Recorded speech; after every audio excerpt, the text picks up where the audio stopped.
జై గురుదేవ దత్త. మళ్ళీ మనం తాజుద్దీన్ బాబా చరిత్రలోకి వచ్చేద్దాము. మనం వాళ్ళ అమ్మమ్మ సంతోషంగా గ్రామానికి వెళ్ళిపోయింది. తాజుద్దీన్ బాబా ఏం అయిపోతాడో అని ఆవిడకి బెంగొచ్చింది. అయితే తను ఒక మంచి ఆధ్యాత్మిక స్థితిలో ఉన్నారని ఆవిడ తెలుసుకోనగలిగింది. ఇంకా బాబాగా తాజుద్దీన్ బాబా తిరిగి మళ్ళీ కామ్టి ఎలా చేరాడో చూద్దాం. భగవంతుని సృష్టిలో చిత్రమైన మలుపులతో సాగే జగన్నాటకు ఒక అత్యంత అద్భుతం. తన ఆధ్యాత్మిక సాధన రోజురోజుకు తీవ్రం అవుతూ ఉండడం వల్ల తాజుద్దీన్కి ఉద్యోగ బాధ్యతలు చాలా అవరోధంగా మారాయి. ఒకరోజు సైన్యాధికారి వచ్చి, నీ సైన్యాన్ని నువ్వే రక్షించుకో అంటూ ఉద్యోగానికి రాజీనామా చేస్తున్నట్లు పత్రం రాసి ఇచ్చి వెంటనే సైనిక స్థావరం వదిలి వెళ్ళాడు. ఆ సంఘటనకు ఆశ్చర్యపోయిన అధికారి అది అందరికీ చెప్పాడు. తాజుద్దీన్ బంధువుల్లో ఒకరైన జహూర్ బేగ్ సాహెబ్ వీరు శ్రీ తాజుద్దీన్ మామగారిన అబ్దుల్ రెహమాన్కు మామ అన్నమాట. అమ్మమ్మకు మనవడి గురించి ఉత్తరం రాశాడు. ఆమె సాగర్కు వచ్చి తన మనవడిని చూసి తాజుద్దీన్కి మతి భ్రమించింది అనుకుంది. అప్పటికే తాజుద్దీన్లో చాలా మార్పు చోటు చేసుకుంది. తాజుద్దీన్ తన మానసిక శారీరక స్మృతులను విస్మరించి విచిత్ర ధోరణిలో ఉన్నాడు. తాగాలని కానీ, తినాలని కానీ, బట్టలు ధరించాలని కానీ ఏదీ లేదు. దేనినో ఈ అతీతమైన దాన్ని వెతుకుతూ దానికోసమే పరితపిస్తూ ఆ లౌకిక తన్మయతను తిరగసాగాడు. ఒళ్ళంతా దుమ్ము ధూళితో పెరిగిన గడ్డం చింపిరి జుట్టుతో పిచ్చివాడిలా దిగంబరిలా సాగుతూ ఆ సాగరలో వీధిలో తిరుగుతున్నాడు.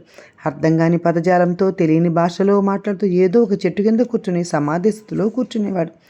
గంటల కొద్దీ చలనం ఉండేది కాదు. తన మనవడు పిచ్చివాడు అయ్యాడని తలంచి అమ్మమ్మ తాజుద్దీన్ తనతో కామ్టి గ్రామానికి తీసుకెళ్ళింది.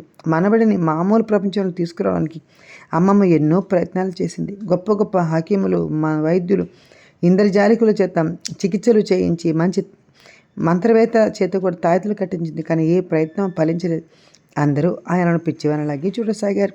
కానీ శ్రీ తాజుద్దీన్ ఆధ్యాత్మిక స్థితిలో ఉన్నతమైన బ్రహ్మానుభవ స్థితి అనుభవిస్తున్న ఎవరూ గుర్తించలేకపోయారు. ఈ సృష్టి మొత్తం పరమాత్మ స్వరూపమైన అనన్యమంటూ లేదని తాజుద్దీన్ బాబా తెలుసుకున్నాడు. శ్రీ తాజుద్దీన్ పిచ్చివాడని తలచి కామ్టి వీరిలో పిల్లలు ఆయన వెంటబడి రాళ్ళతో కొట్టసాగారు. కానీ ఇప్పుడు పిల్లల్ని కోపగించుకోలేదు. పిల్లలు రాళ్ళు విసురుతుంటే దెబ్బలను చిరునవ్వుతూ సహిస్తూ ఉండేవారు. పైగా పిల్లలు తనను కొట్టడం చూసి తనే రాళ్లను ఏరుకొచ్చి గుట్టలుగా పోసి సిద్ధంగా ఉంచేవారు. ఎవరైనా పెద్దవాళ్ళు పిల్లలను మందలిస్తే తాజుద్దీన్ వారిపై ఆగ్రహించేవారు. మనము అశాస్త్రం దుఃఖపూరితమైన ప్రాపంచిక మాయలో పడి భగవంతుడి నిజస్వరూపాన్ని గుర్తించలేకపోతున్నాం. కానీ తాజుద్దీన్ బాబా అసాధారణమైన వ్యక్తిత్వంతో, సాధనతో, తపశక్తితో మాయను తొలగించుకొని బాహ్య స్మృతిని విస్మరించి సమాధి స్థితిని పొంది ఈ జగత్యందున అణువు నుండి ఆకాశం వరకు సమస్తము పరమాత్మ అంశేలని తెలుసుకొని ప్రవర్తించారు. ఈ స్థితిలో మహనీయులు తమ అస్తిత్వాన్ని మరిచిపోయి, అనగా తమను తమ మరిచి పరమాత్మ శక్తికి తమకు భేదం లేకుండా ఉంటారు. దీనిని అవధూత పునఃస్థితిలో బాల ఉన్మత్త పిశాచ వ్యవస్థ అంటారు. శ్రీ శ్రీ సాయిబాబా, శ్రీ అక్కలకోట స్వామి, శ్రీ గజాన్ మహారాజ్, శ్రీ దునివాల దాదా, శ్రీ బాబా జాన్, శ్రీ వెంకయ్య స్వామి వంటి మహాత్ములను ఈ ప్రపంచం అంతా మొదటిసారి పిచ్చివాడిగానే జమ కడతారండి. పిచ్చివాడిగా తమ జమ కట్టిన శ్రీ తాజుద్దీన్ 4 సంవత్సరాలు కామ్టీలోనే ఉన్నారు. ఆ సమయంలోనే వాళ్ళ అమ్మమ్మ కూడా మరణించింది. అప్పుడు తన మామగారైన అబ్దుల్ రెహమాన్ శ్రీ తాజుద్దీన్ చాందా అనే ప్రదేశాన్ని తీసుకువెళ్ళారు. చాందా అంత అడవి ప్రాంతం. అక్కడ నివసించి ఆదిమవాసులు మూలికా వైద్యం, మంత్రతంత్రాలతో ఆరితేరినవారు. ఇంకా అక్కడ వారితో కూడా తాజుద్దీన్ బాబాకి వైద్యం చేయించారు. ఎందుకంటే ఆయన ఎప్పుడు పరధ్యానంగా ఆకలి, నిద్ర, బట్టలు ఏమీ ఆయనకు తెలిసేది కాదు. ఈ ప్రపంచం తన మిథ్య అని తెలుసుకోగలిగారు ఆయన. అందుకే వాళ్ళ అమ్మమ్మ చనిపోయినా కూడా ఆయన తీసుకొచ్చి పాపం ఎన్నో వైద్యం కూడా చేయించారు, మంత్రాలు కూడా కట్టించారు. ఇంకా ఏమీ ప్రయోజనం కలగలేదు. అప్పుడు శ్రీ తాజుద్దీన్ చాందా దట్టమైన అడవుల్లో తిరుగుతూ పాత కోటలలోనూ లేక రుజువు కింద కూర్చుని ధ్యానావస్థలోనే ఉండిపోయారు. విసిగిపోయిన మామగారు శ్రీ తాజుద్దీన్ తిరిగి కామ్టీకి తీసుకొచ్చి వదిలి వెళ్ళి అక్కడి నుంచి వెళ్ళిపోయారు. ఇక తాజుద్దీన్ పట్టించుకునేవారు ఎవరూ లేకపోయారు. శ్రీ తాజుద్దీన్ పూర్తి విముక్త స్థితిలో వీధులను తిరుగుతూ వందల క్రింద పాత శిథిలాలలో ఎండను వాసనలు లెక్క చేయక ఏదో ఒక చెట్టు కింద నివసిస్తూ ఉండేవాడు.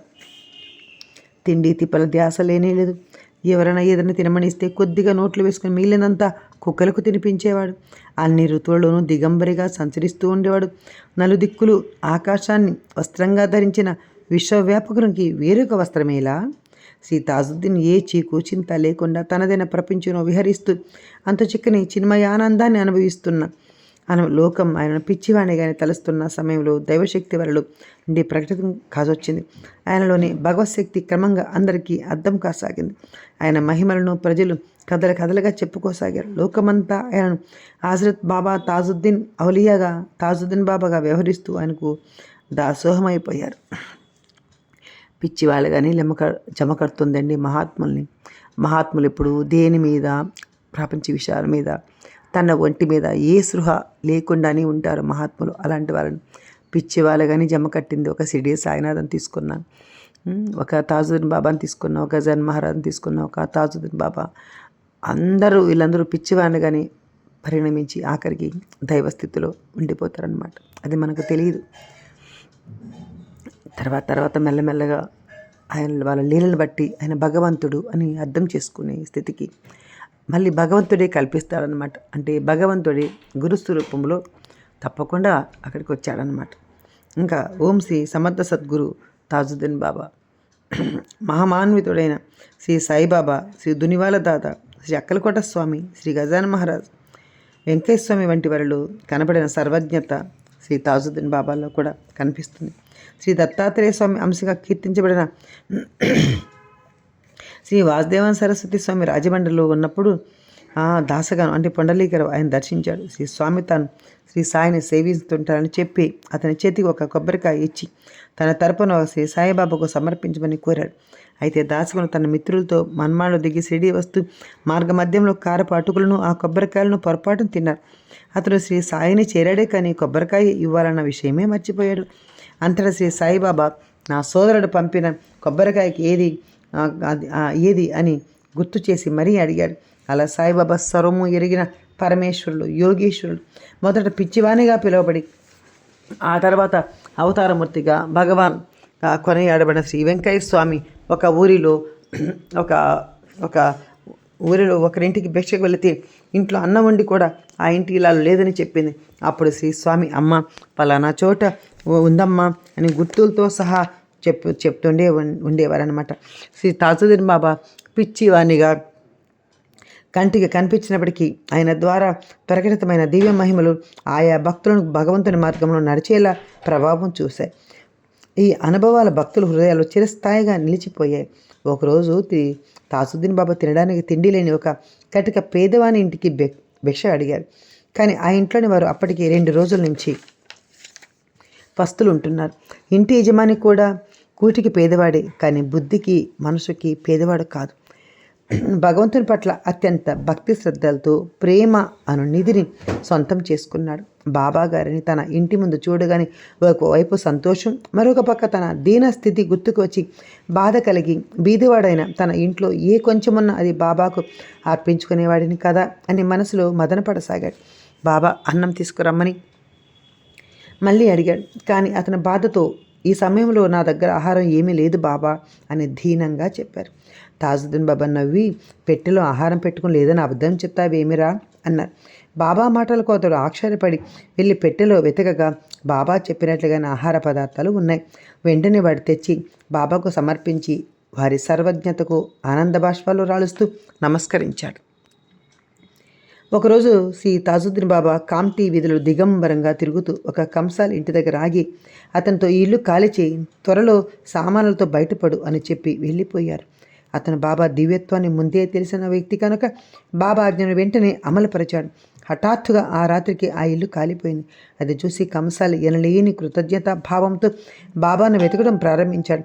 ఎక్కడ వెతికినా కనిపించిన బాబా చివరకు ఒక వంతెన క్రింద కూర్చుని ఉండడం చూసి అతని గొంతు పెగలలేదు. అతి కష్టం మీద బాబా అనే శబ్దం మాత్రమే వెలువడింది. సర్వజ్ఞుడైన బాబా తన కుటుంబాన్ని కాపాడినందుకు కన్నీరు ఉబుకుతుండగా వారి పాదాలపై పడి కృతజ్ఞతలు తెలిపాడు. ఒకరోజు తాజుద్దీన్ బాబా కామ్టీ స్టేషన్ వద్ద ఉన్న అబ్దుల్ షా దర్గా వద్ద ఒక వేప చెట్టు కింద కూర్చుని ఉన్నారు. అప్పుడు అటుగా వెళ్తున్న ఒక మార్వాడి వానితో, ఎక్కడికి వెళ్తున్నావు, కేసు కొట్టివేయబడింది అన్నారు. అది విని మార్వాడి చాలా ఆశ్చర్యపోయాడు. అతను తన కోర్టుకు వెళుచున్నట్టు బాబాకు ఏమి తెలుసు అనుకొని సందిగ్ధంలో కోర్టుకు వెళ్ళాడు. నిజంగానే అతను కేసు కొట్టివేయబడింది. వెంటనే అతను పూలు మిఠాయిలు తీసుకుని పరిగెత్తుకుంటూ బాబా వద్దకు వచ్చి వాటిని సమర్పించి నమస్కరించుకున్నాడు. ఇంకా బాబా మహిమలు తెలుసుకున్న ప్రజలు అనేక మంది వారిని దర్శించడం కోసం కామిటీ రావడం ప్రారంభించారు. సంతానం కోసం, ఉద్యోగం కోసం, రోగం నివారణ కోసం, భూత ప్రేతాల నుండి విముక్తి కోసం, మనశ్శాంతి కోసం, ఇలా ఎవరి అవసరాల మేరకు వాళ్ళు వచ్చేవారు. ప్రజలు బాబాగారి ఆశీస్సుల కోసం, ఆయన దయాపూరిత చూపుల వల్ల తమ కోరికలు తీరుతాయని ఆయన చుట్టూ చేరసాగారు. ఎటువంటి కృషి లేకుండా, పైసా ఖర్చు లేకుండా కోరికలు తీరే మార్గం లభిస్తే ఆ కోరికలు తీర్చిన మహనీయుల దివ్యత్వాన్ని మనం మర్చిపోతున్నాం. స్వయం సాధన, పట్టుదల, భక్తి, విశ్వాసం, త్యాగభావాలతో తన స్థితిని అభివృద్ధి పరుచుకోవడానికి బదులు దిగజారి అశాశ్వతమైన రకరకాల కోరికలు కోరుతూ మనిషి ఇంకా ఇంకా దుఃఖ సాగరంలో మునిగిపోతున్నాడు. అటువంటి మనస్తత్వంతో మనుషులు తమ చుట్టూ చేరుతున్నప్పుడు మహాత్ములు తన దివ్యశక్తులను అసలైన సత్యం కోసం తప్పించే వారికి నిదర్శనాలు ఇవ్వడం వరకే పరిమితం చేసుకుంటున్నారు. నిజమైన మహాత్ములు ఎప్పుడూ భక్తుల వ్యక్తిగత మానసిక దృక్పథాల పట్ల సరైన అవగాహన కలిగి ఉంటారు. శ్రీ సమర్థ సద్గురు తాజుద్దీన్ బాబా పరబ్రహ్మనే నమః. ఈరోజు తాజుద్దీన్ బాబా వారి చరిత్ర చెప్పడానికి ముఖ్య కారణం స్వామి నాలో అలా కలిగించి చెప్పించారేమో అనిపిస్తుంది. అయితే షిరిడి సాయిబాబావి ఇలా చాలా మీ అందరితో యూట్యూబ్లో చేయడం జరిగింది. ఒక ఆమె ప్రత్యేకించి ఈ యొక్క చరిత్ర కోసం ఎదురు చూస్తూ ఉంటుందన్నమాట.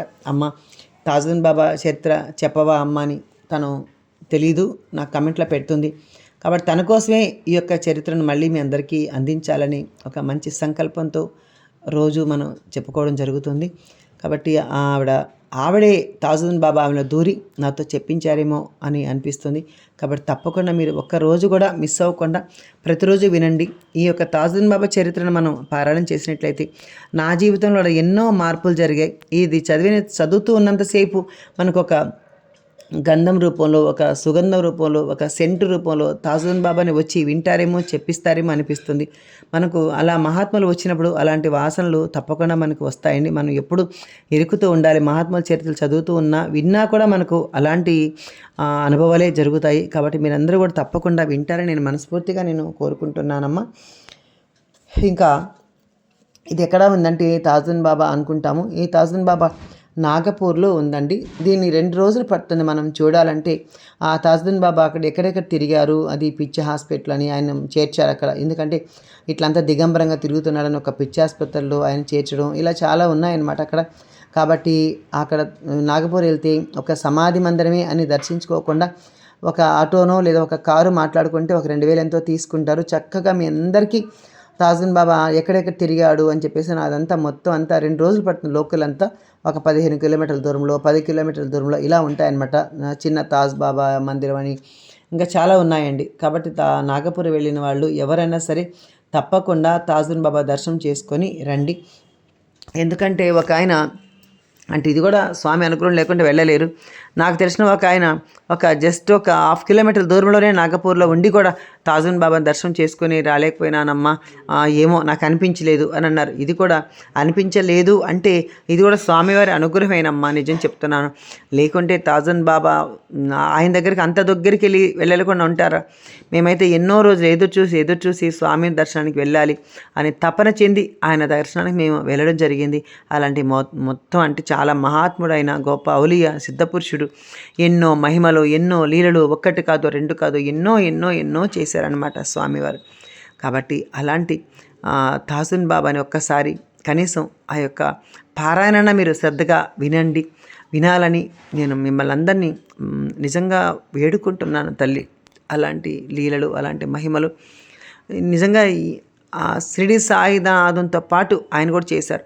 ఒకసారి ఈ తాజుద్దీన్ బాబా మరణిస్తే అక్కడ ఎక్కడో కూర్చున్న షిరిడి సాయినాథుడు అక్కడ నా అన్న కింద పడుకున్నాడు అని చెప్పి ఆ గజాన్ మహారాజ్ శరీరం వదిలితే కూడా అప్పుడు ఈ మాట చెప్పాడు, అక్కడ తాజ్ కుటీర్ కాలిపోతుంది అని. ఇక్కడి నుంచి బాబా వారు నీళ్లతో అక్కడ కుటీరాన్ని ఆర్పారు.